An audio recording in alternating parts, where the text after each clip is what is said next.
അല്ലാഹുവിന്റെ പരിശുദ്ധമായ ദീനിനെ കൈകാര്യം ചെയ്യുന്ന പണ്ഡിത കേസരികളെ രാഷ്ട്രീയത്തിന്റെ പ്ലാറ്റ്ഫോമിലായാലും താൽപര്യത്തിന്റെ തിരശ്ശീലയ്ക്കു പിന്നിലാണെങ്കിലും ഒരു പണ്ഡിതനെയും വേദനിപ്പിച്ചുകൂടാ, ഒരു സയ്യിദിനെയും നൊമ്പരപ്പെടുത്തിക്കൂടാ, ഒരു സാധാരണ മുഅ്മിനിനെയും വേദനിപ്പിച്ചുകൂടാ.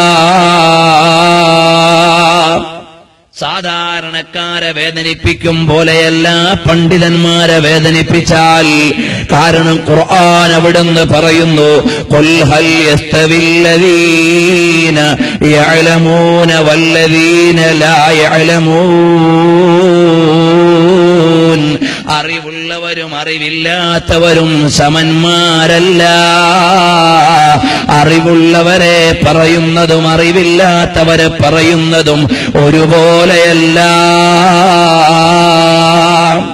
കാരണം എന്താണ്? ഏതെങ്കിലും ഒരു പണ്ഡിതനെ നമ്മുടെ താൽപര്യങ്ങൾക്കോ നമ്മുടെ കക്ഷിയുടെ താൽപര്യങ്ങൾക്കോ യോജിക്കാത്തതിന്റെ പേരിൽ നീ ഒരു പണ്ഡിതനെ കുറ്റം പറയുന്നത് സുബഹി കഴിഞ്ഞാണെങ്കിൽ ആ പണ്ഡിതൻ അല്ലാഹുവിന്റെ ദീനിന്റെ ദർസ് നടത്തുകയായിരിക്കും.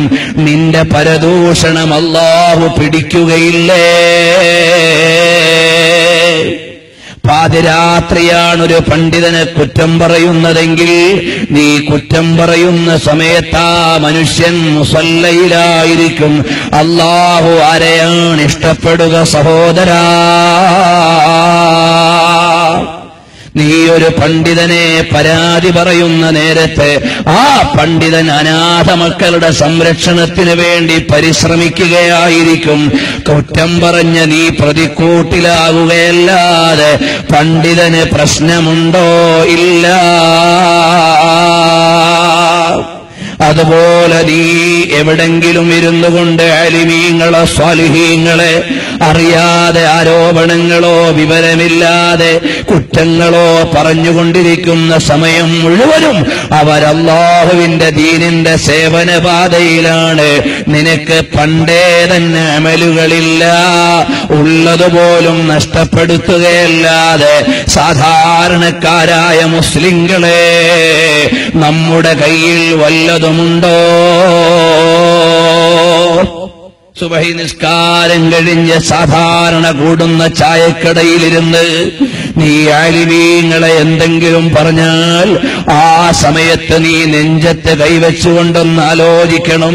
ഞാൻ പള്ളിയിൽ പോയി 2 റക്അത്ത് സുബഹി നിസ്കരിച്ചിട്ട് ഈ കടയിലേക്ക് വന്ന് പത്രവും നോക്കി രാഷ്ട്രീയം പറഞ്ഞ് ചായ കുടിക്കുമ്പോ ഞാൻ കുറ്റം പറയുന്ന പണ്ഡിതൻ എവിടെയായിരിക്കും എന്നൊരു സെക്കൻഡ് ആലോചിക്കുമ്പോൾ നൂറുകണക്കിന് ആലിമീങ്ങൾ സ്വാലിഹീങ്ങൾക്ക് പരിശുദ്ധമായ ഹദീസിന്റെയോ തഫ്സീറിന്റെയോ ഗ്രന്ഥങ്ങൾ ഓതിക്കൊടുക്കുകയാണെങ്കിൽ അല്ലാഹു ഇഷ്ടപ്പെടുന്നതാരെയാണ്?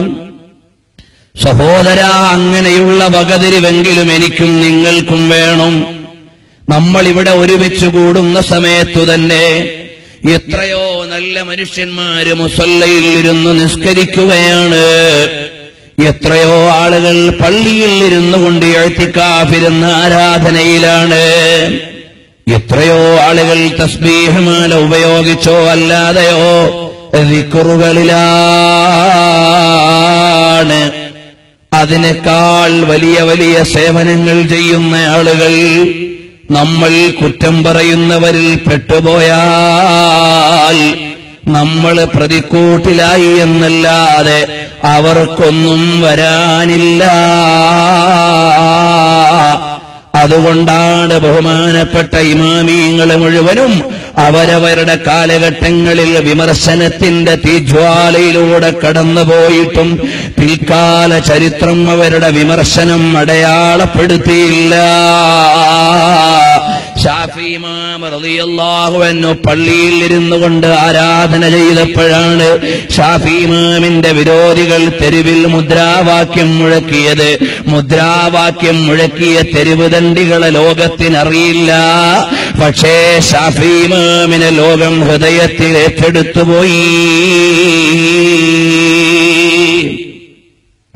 മാലിക് ഇബ്നു അനസ് റളിയല്ലാഹു അൻഹുവിനെ ജയിലറയിലിട്ട് തല്ലാൻ ഒരുങ്ങിയപ്പോ അന്ന് വരെ മദീനത്തെ പള്ളിയിൽ ദർസ് നടത്തിക്കൊണ്ടിരിക്കുന്ന മാലിക് ഇമാം തങ്ങളെ അന്നത്തെ ആളുകൾ എതിർത്തതുകൊണ്ടോ തല്ലിയതുകൊണ്ടോ സത്യത്തിന്റെ വഴിയിൽ നിസ്തുലതാരകമായി നിന്ന മാലിക് ഇമാമിന്റെ വിലാസം നഷ്ടമായില്ല.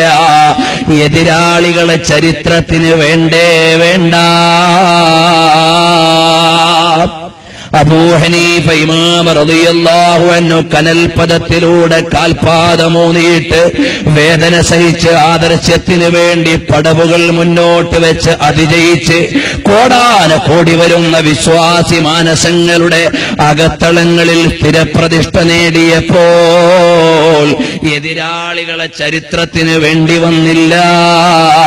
അബൂ ഹനീഫ ഇമാമിനെ ചരിത്രം മറന്നിട്ടില്ല. ഇതുപോലെയാണ് അവരുടെ പിൻഗാമികളായ അലിമീങ്ങൾ. അവരവരുടെ കാലഘട്ടങ്ങളിൽ ഒരുപാട് തീജ്വാലകളെ അതിജയിക്കും. വിമർശിച്ചവരെല്ലാം ചരിത്രത്തിൽ വിസ്മരിക്കപ്പെട്ടു പോകും.